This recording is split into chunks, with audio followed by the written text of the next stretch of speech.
Hello, and welcome back to the Symphonina Foundation podcast. I'm your guest host, Alexander Unseth, one of the Symphonina Foundation ambassadors, as well as a frequent finalist in the Best Symphonina of the Year award competitions. And it is my great pleasure to welcome to the podcast today David Kim. He is a 2-degree Juilliard trained cellist who's played as principal cellist of the Juilliard Orchestra and has been the assistant principal cellist of the St. Louis Symphony Orchestra since 2014.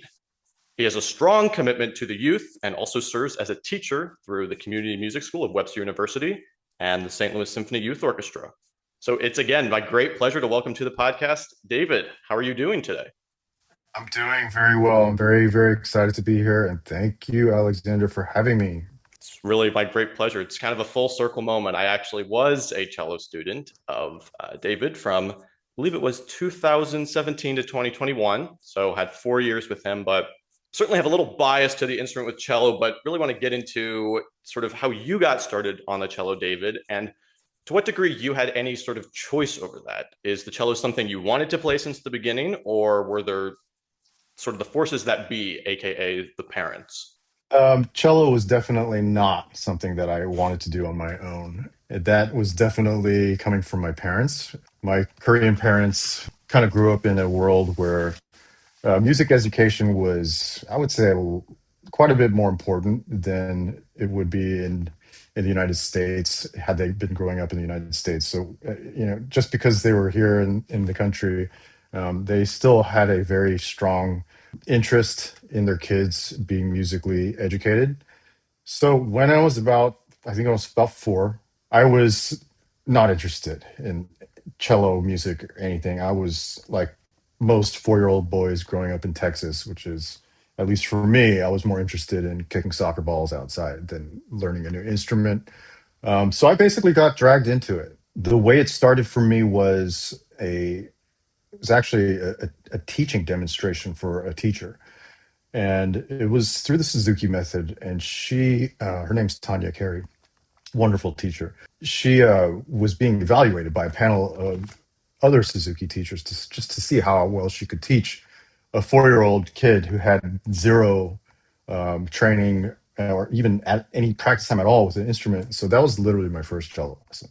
Just was given an instrument in front of a bunch of people. I had no idea what was going on. I guess my mother had signed me up for it. But that was the beginning of it. And I honestly do remember a little bit about it.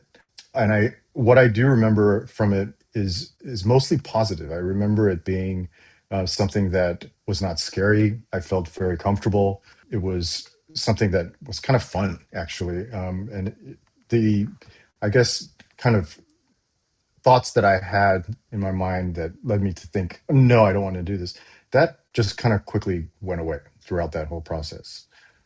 So that was kind of the beginning of it. Even still, there was quite a bit of, like, I wouldn't say pressure, but there was a lot of motivation coming from my parents, even going forward for many years throughout my younger years to continue to do well with the instrument. But obviously, it's not completely on that. At some point, you start to realize, okay, I'm improving, I'm learning things, I'm getting better. You start to learn about things that are maybe things that you can apply to different parts of your life, like how to deal with frustration, how to deal with trying to manage your time. Eventually you start playing with other people. You got to know how to interact with others. There's a lot of things that you learn over time, even at a very young age, with music, that becomes very valuable throughout other parts of your life going forward. So that was kind of just the beginning of how I got actually started. Definitely was not interested at all, but glad that I was actually pointed into that direction for sure. Well, like, to the point of pressure, there is certainly an element of you have outside forces sort of telling you to practice. I mean, certainly 4 or 5, I think I was 5 when I started cello. You obviously don't know the kinds of decisions you're making anyway, and so you don't want to practice, but having someone actually push you forward can be very useful. But in terms of experiences where you felt like you felt sort of organically motivated to continue playing cello, where you actually were playing and thought, oh, this is actually something that I just want to do. It's not that someone is telling me I should or I have to, it's that I want to. What sort of experiences did you have in your youth? Yeah, that's interesting. There was a moment in high school. I don't know exactly when it was, but there was somewhere in high school where I was performing a movement of a concerto with an orchestra. So it was a kind of a big deal. And all throughout that time before that moment, I kind of had what you would consider like a backstage mother who was just always there all the time, you know, going to all my lessons, competitions, performances, just not in the audience, always backstage, making sure that I was, everything was exactly as the way it needed to be right until the moment, she let me go onto stage. But there was this performance in high school where, you know, I don't know what motivated my mother to just not do that anymore, but she decided she's going to listen to this performance from the audience. And it's a kind of it was a pretty serious. This is the first movement of the Dvorak concerto. Oh, yeah, Um, that is not easy. so no, it was not a simple situation. So, but just that gesture from my mother, not being backstage that whole time, and and then getting out there and actually playing, being free from that, it really kind of just made my whole motivation for for music, at least from within myself, it really kind of took off at that moment, even during the actual performance itself, because it was not something that I was expecting. Just she never told me in advance that that was going to happen, and it made me also enjoy it in a more sincere and honest way. And I think that moment was really when I was like, okay, I actually really like this. And I really enjoy this, and I actually want to do this for as long as I possibly can, as long as I'm able to do it. So, yeah, it was really at that moment when, the kitty gloves kind of were taken off. And I already explained to you earlier about how she was kind of there right from the very beginning, pushing, guiding me into the direction of music right from the very start. So there's that moment. Dvorak Concerto, high school with orchestra, no mom backstage.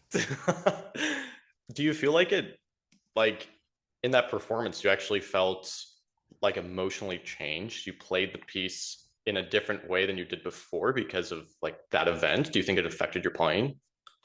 I think it did. I honestly don't know if anyone else could have been able to tell any difference, but I certainly felt, you know, which in some ways is kind of the most important thing too. The mindset, I think, really just triggered a certain freedom in the way I was able to make the music, and it's on so many different levels. It starts with just physically. There's just not quite as much feeling boxed or trapped in any kind of way. It just feels a lot freer, and then that translates to how much you feel liberated musically, spiritually, on these other deeper levels of music making.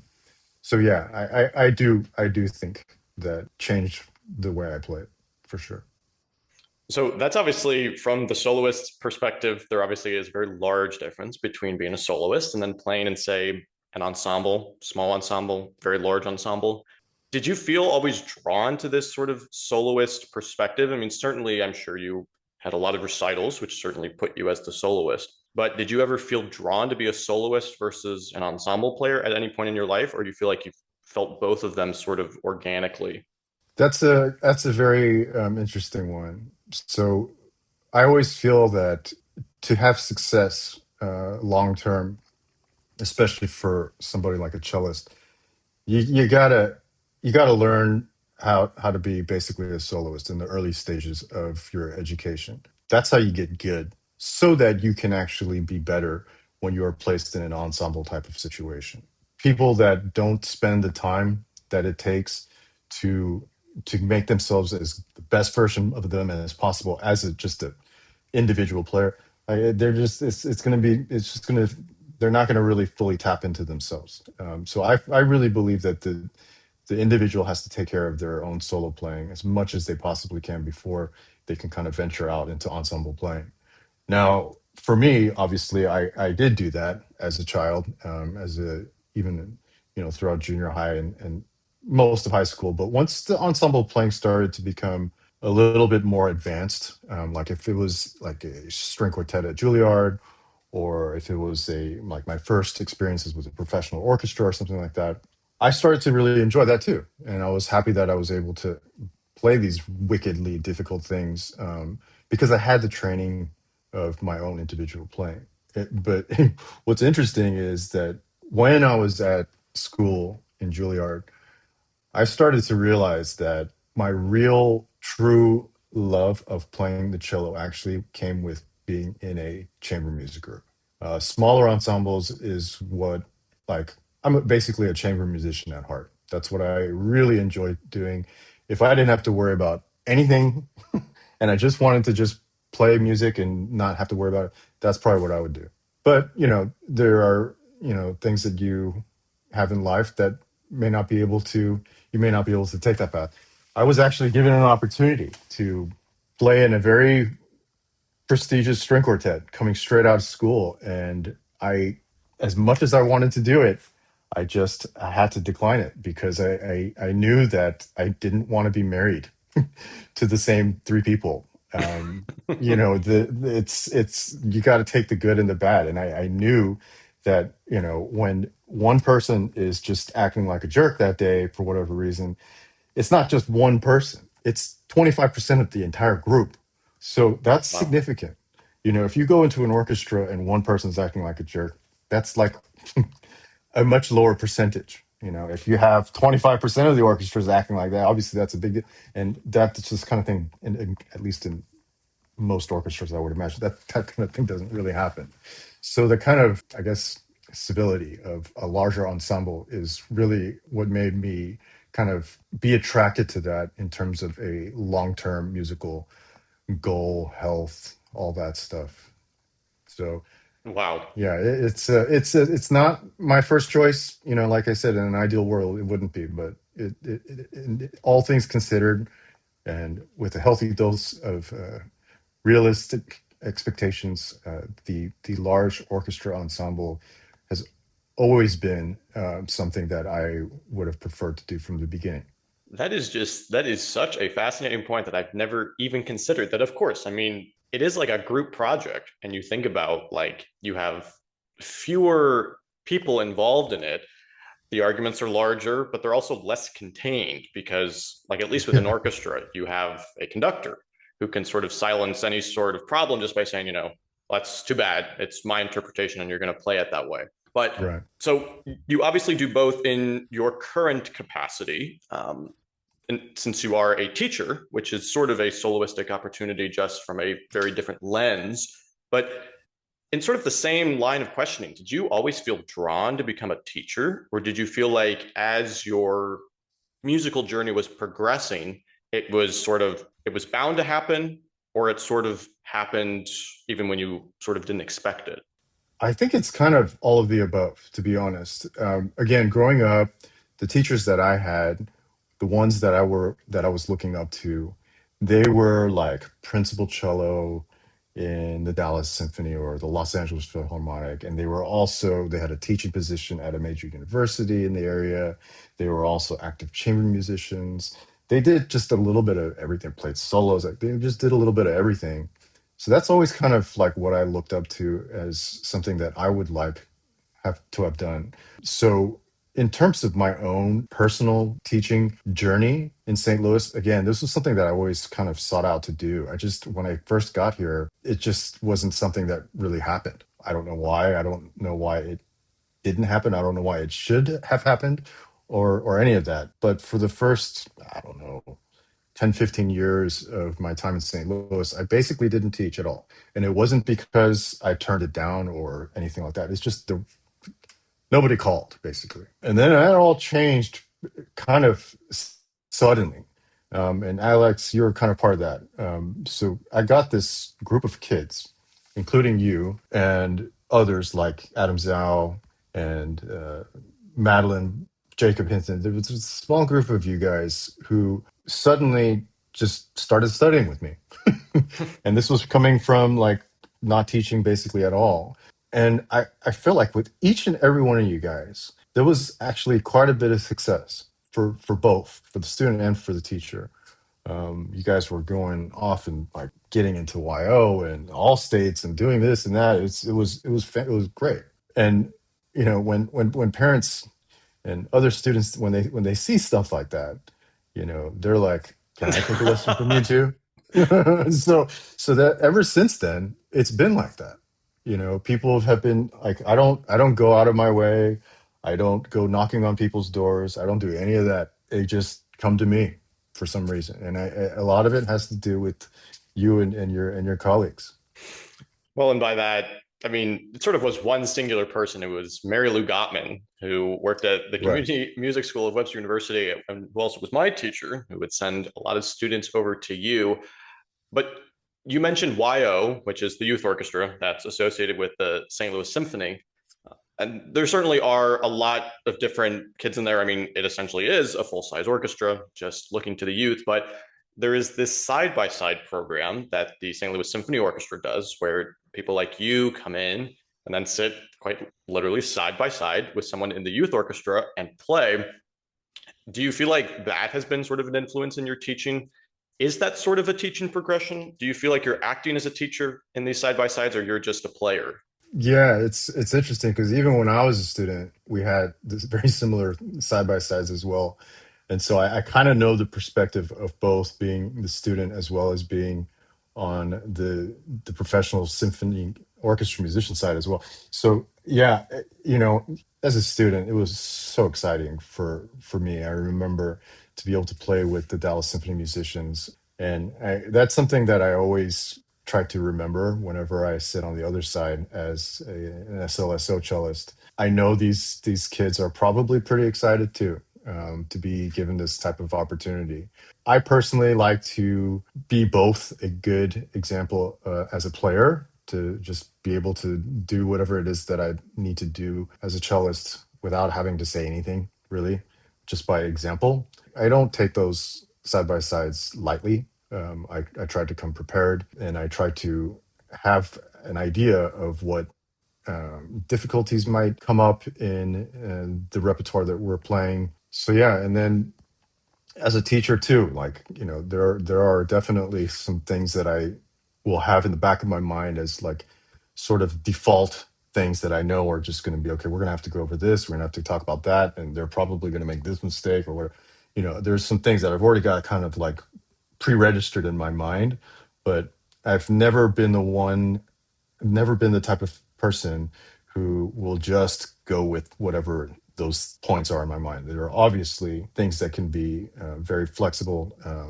Sometimes it's not even a problem, and we just start talking about something completely that I was not prepared to talk about. It all just depends on the actual student or the youth orchestra player that I'm sitting with. So every person, is their own individual self, and I try to be prepared for things that may come up, but always ready to pivot to different things if necessary. Well, because with the side by sides too, I'm sure it's a little different from your own perspective because you, like you said, you had students who played in the youth orchestra, so you had sort of a teacher student relationship with them in private lessons. But then, if you happen to be the side by side cellist for them in this context, you still are their teacher, but you're not the same teacher.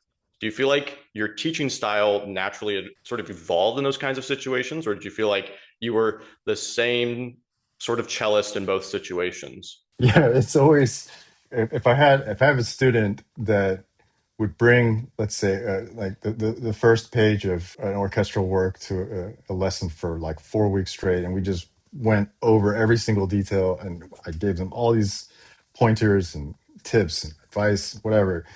And then we sit down and we're in the side by side situation, and I'm like, well, we've already gone over everything. What else is there left to talk about? We've really like picked this apart.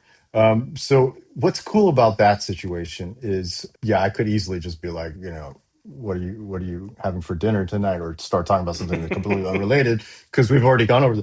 But what's different about that situation is we have a much, much better sense of what else is going on during that piece of music that we're playing. And it's a real luxury to have live instruments, Some are the wild members, which are great players, and some of them are the St. Louis Symphony players, which is even better. It's fantastic to be able to have that actually right around us on the same stage. That's something that is literally impossible to duplicate in a one-on-one private lessons type of situation. I don't care how good your stereo equipment is or whatever. It's just not going to be the same as being on the same stage as somebody and just being able to point out, look, listen to this right over here. Pointing out like you need to listen to this second clarinetist here. Wait for that downbeat before you come off of that downbeat. They were playing the downbeat. We're coming on the offbeat after that. Like you have to really tune this, and it's not even just like sound. It's also like you can see them breathing and then taking your breath and then like actually playing that downbeat so that you can just visually and physically and as well as audibly listen and just the whole thing all together, being able to just have that. It just you can't. AI is not going to be replacing that anytime soon. Just put it that way. Excellent point. And I mean, too, it's having the ability to sit by someone who plays in the overall symphony. I mean, kind of does two things. One, it makes you realize that you have a lot more practicing to go. But the second thing, I recall one of my own experiences that you played in. We were doing a side-by-side concert and we played the Star Wars suite. And I mean, the audience was going crazy. The musicians were just having a lot of fun. And I think you point out the perspective of the student versus the teacher, and then there's also this perspective of the audience as well. So there's kind of this whole thing happening on the stage that the musicians are uniquely focusing on. They aren't necessarily focusing on the audience, conductor more so, maybe in some of their visuals. But what is the role of the audience in an orchestral performance? The role of an audience in an orchestral performance. I guess the short answer would be to just sit back and enjoy the show. Right. That's the short answer, and a very kind of lame one, to be honest. It's interesting you're asking that now, because when I first got to the orchestra, that's pretty much what it was, truthfully. When we would play concerts, it's hard to imagine that this actually happened, but this was just 25 years ago when the conductor would come out and all the musicians would stand up. We would actually just stand up from our seats and face forward. We wouldn't like from our seats. We would just, so the cellos would be facing a wall and then the violins would be facing the opposite wall. We wouldn't actually turn around and look at the audience. Like we would just be facing each other, basically. Whoa. Which is just, that's how it was. That's how it was for a long, long time. And then it wasn't until David Robertson showed up and he says, okay, we're not doing that anymore. Every time we stand up, we're going to actually face the audience, and now that's become so normal that, it's just kind of expected. And then when I tell you like, this is, what it was like before, you're like, yeah, whoa, it was very disconnected. So we're always trying to hopefully find ways to kind of get rid of that as much as possible. We recently had a performance. Kevin Putz wrote this piece for this trio called Time for Three. It's basically two violinists and a bass player. It was such a unique experience for me because not only were the three soloists really good and the composition itself was also really good, but they did this one thing where I think it would have probably been frowned upon many years ago, which is they amplified all the soloists. So they were all mic'd up. Now you could be like, well, that's not really acoustic, and it's not, it's not really, I'm not really listening to just live playing just music in its purest form. Maybe not, I don't know, whatever you want to call it. But I can tell you from whenever I'm sitting from an audience's perspective, that it's really annoying because I can't really hear as well as I would like to. And especially when it comes to something as delicate as a soloist's part, where not only do I want to hear the soloist, but I want to hear as much of it as possible, like all the subtleties, all the soft stuff. Like I want to hear all of that. And they did that. And it was awesome. Yeah, my son, he's 14 now, and I was like, you gotta get to this concert. This is not like anything you've ever experienced before. The soloists are really good, the composition's really good, you're going to be able to hear everything. And John Williams is on the second half of the program, who would have thought the St. Louis Symphony would have played a program like that, even 20 years ago, and it's great that the organization is moving in that direction, because we do need to do whatever we can to try and connect with our audiences much more. The work on that can never stop. It has to continually progress.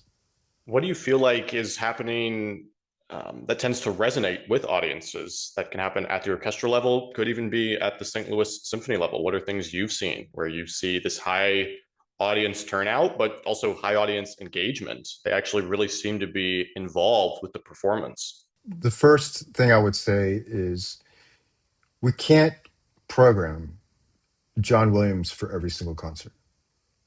As much as people would love that, that's not something we can do. And well, why not? Because what you should try and strive for is balance. And that means, yes, some John Williams, yes, some Beethoven, yes, some new music, and yes, some new music that may be really out there sometimes. You have to try and find those kinds of gems. You're never going to be able to find them unless you actually try it. It's just like the same thing you tell picky eaters. You can't eat the same food all the time. You gotta try. You're not gonna like everything for sure, but you gotta at least try. So even some quirky, out there type of new, we gotta do that too. It's just we gotta find the right balance for things, and that's something that's constantly that needs to be needs to be tweaked. So there's programming. Obviously, the right balanced programming is really, really important, and it's not a one size fits all. So like, if that series of programs may work in some place like New York, it may not work here in St. Louis, for example. Every community is a little bit different, so you kind of have to hope that the organization knows that and adjusts accordingly. Last week, my family and I were on vacation, and we were in Chicago, and of course we go to see the Chicago Symphony, because when I'm not working, why not go and just go to another symphony orchestra? But what's cool about those is that as many times as I've been to Chicago, I've never actually seen the Chicago Symphony play. I've never seen them play Oh, my I entire mean, life. it's So it's absolutely beautiful.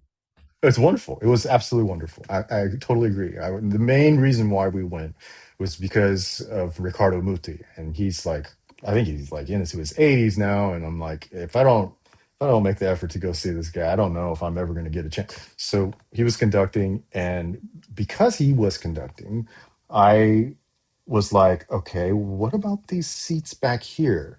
That orchestra hall has one of those unique situations where audience members can actually sit behind the orchestra, or in other words, facing the conductor. So once I saw those seats, I was like, we're sitting there. We're coming to this to see Muti. I want to sit there facing him. I don't want to see the back of his head for 2 hours. So we were able to sit there, and it was so much more engaging for me. It was actually to the point where when he was making, certain gestures, like if he was getting ready to do an upbeat, like I would literally be like breathing with him, like from an audience seat, like as if I was on stage, and there was one point where it was actually kind of funny, because at the end of one of the pieces, everybody's clapping, the orchestra, all the members, they stand up for the applause. The conductor acknowledges the audiences, walks off the stage. Everybody's in the audience is now on their feet. We're standing ovation, and we're still clapping as Muti exits the stage while the audience is on their feet. All the musicians, they sit down. And instinctively, I just sat down too, even though I was in the audience, because like I'm just so used to being on stage in that Wow. situation. The clapping. It's just like I've been doing this for 25 something, 28, I don't know how long, almost 30 years. That just something that is just kind of second nature for me. So of course, like people are looking at me funny. It's like, why did you sit down with the musicians? You're in the audience right now. But yeah, being on that side of the stage, I know we don't have that in St. Louis. That would be so awesome if we did. Is really, really a cool way to see a concert, but especially one that has a really, really awesome conductor like Muti, so that you can be much more engaged and just plugged into the whole experience. The little smirks, the smiles, the scowls, whatever you want to call it, all of that. You don't get any of that when you're looking from the other side of the hall. Did it feel almost like watching a movie? I mean, because like to your point, the conductor is really one of the main people that are creating the sort of emotion and tension in the piece. And a lot of that is shown on their face. So did it feel almost like watching an actor as opposed to watching a conductor? It absolutely.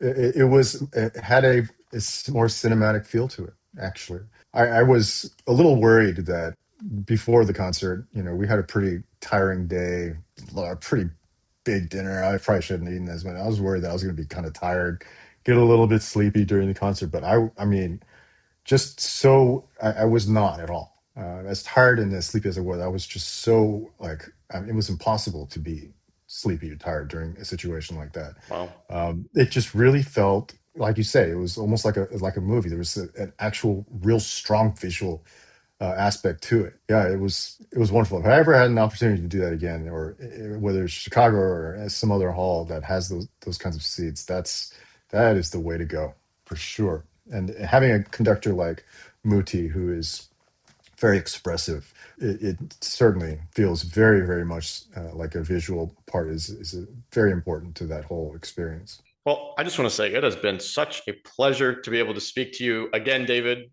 This has been many years in the making, but want to sort of end by asking what are some things that you are looking forward to? What are some things that are exciting in your future? Are you talking about something that's exciting musically, professionally, or Oh, I mean, personally, hey, or just there are no bounds. What is exciting David Kim?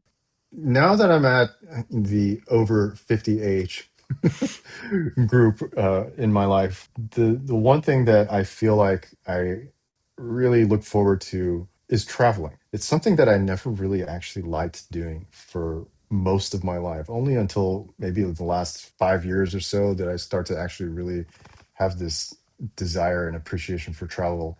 What we just talked about, just going to some place nearby, like Chicago, and being able to experience the Chicago Symphony and whatever other cultural experiences that we could find there, which are plenty.